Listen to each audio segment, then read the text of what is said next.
I'm documenting this like Everett said. Hurricane prep.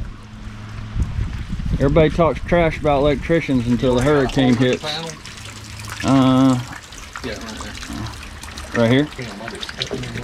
Here, you can stand up there, Ed, and I'll get back in the house. Alright, we'll get back to you on this. About to hook this up. It's not dead yet. So, where's your pool pump? Are you ready to go ahead and This turn is- it off? Yeah. Go ahead and turn it off. It's really simple, Colin. It's really simple. The thing about electricity, people have a tendency to be scared of it, so they just won't, have anything to do with it. And it's really not that difficult. See this bar here? You gotta land the white and the green both on there. Let me get a screwdriver. I got one. Flathead right here. This is not to be taken as advice, although he is a certified electrician. Not anymore. Not anymore. He doesn't have a van. You want to kill the top power?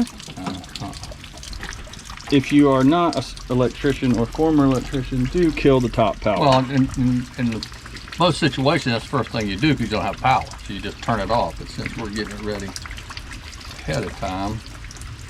And once I hook the generator up, you have to turn this off. Always. So that it doesn't backfeed into and blow up the lineman. So you're putting a ground in. Yes, that's a ground. Always hook your ground first. And you just found an empty one right there. Mm-hmm. And what is that bar called there? That's a neutral, or it's actually a neutral and a ground bar. In the old days, you had them separated, but then they came out, changed the code to where you actually, it's a bonded system where your neutral and your ground actually are tied together, so it doesn't really matter. Got it.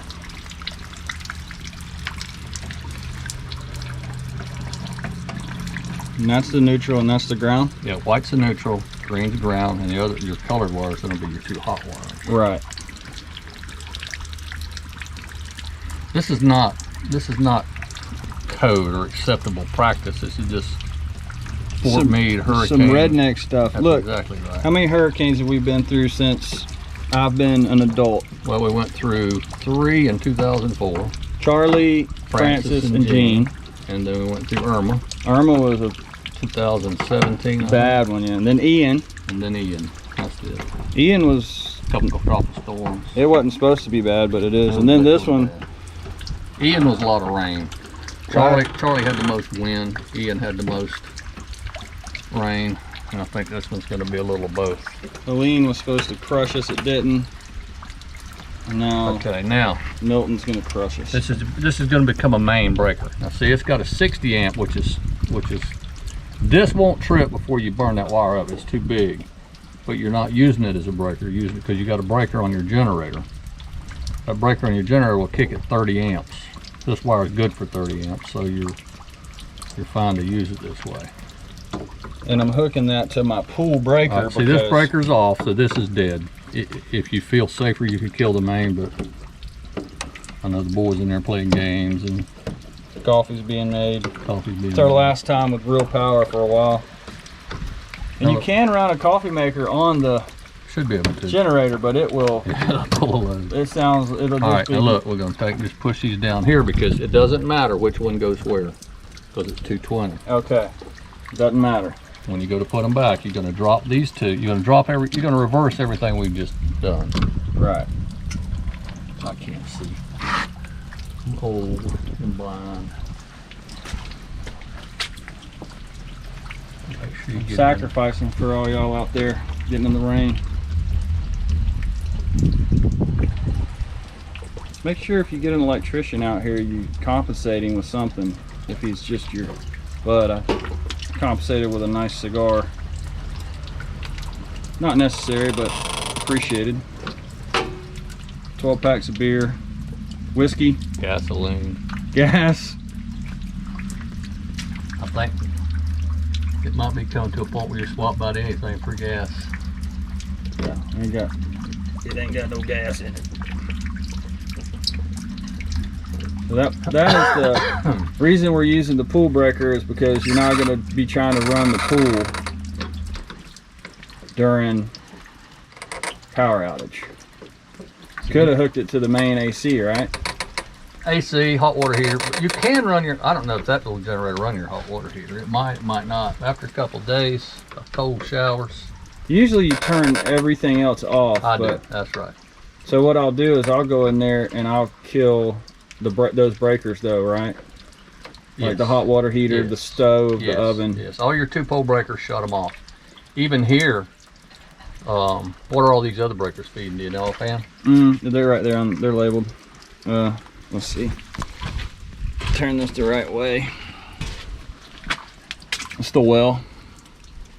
See, I don't know about that. It ran the well last time. So you're good.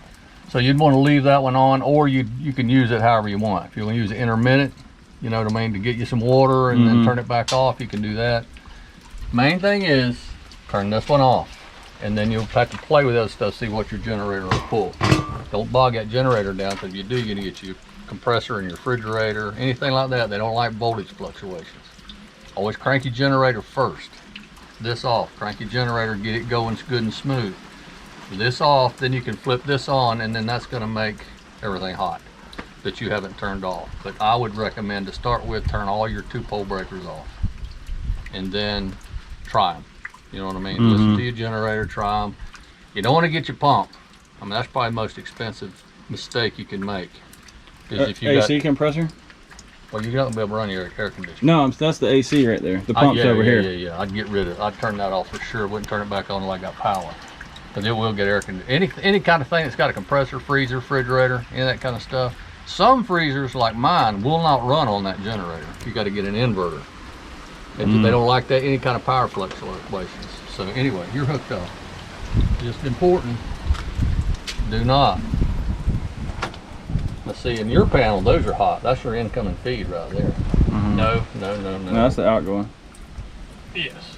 So these are hot. Yeah, because it's coming from the right here, That's from right, the ground. coming off the meter. Comes in here, and it just feeds those bars in there, and then it comes off the bottom and goes up in your house. Can't believe they put aluminum wire in your house. Should I be out here learning this? No. Too late. Oh, We're gonna put it on YouTube, and it's gonna get a so million I views. can learn it there. All right, you want to stick that back in there? I know if you will. Panel going back on.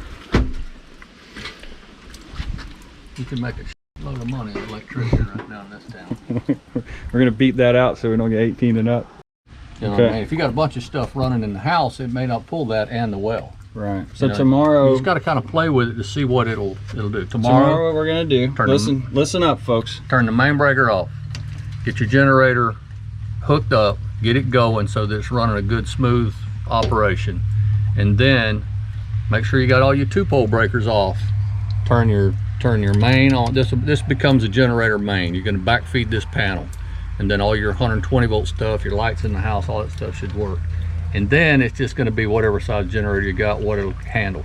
If it'll handle the well and that stuff in there, leave the well on. If it won't, then turn some stuff off inside, and then try your well, pump your water up, get your tank full, do whatever you're going to do, and then turn everything back off, turn your well off, and then go. What did the city alert say today? If it's pee, let it be. Oh no, yeah, that's what we got problems with in town. The crapper don't feel back. All right. Good luck to everybody.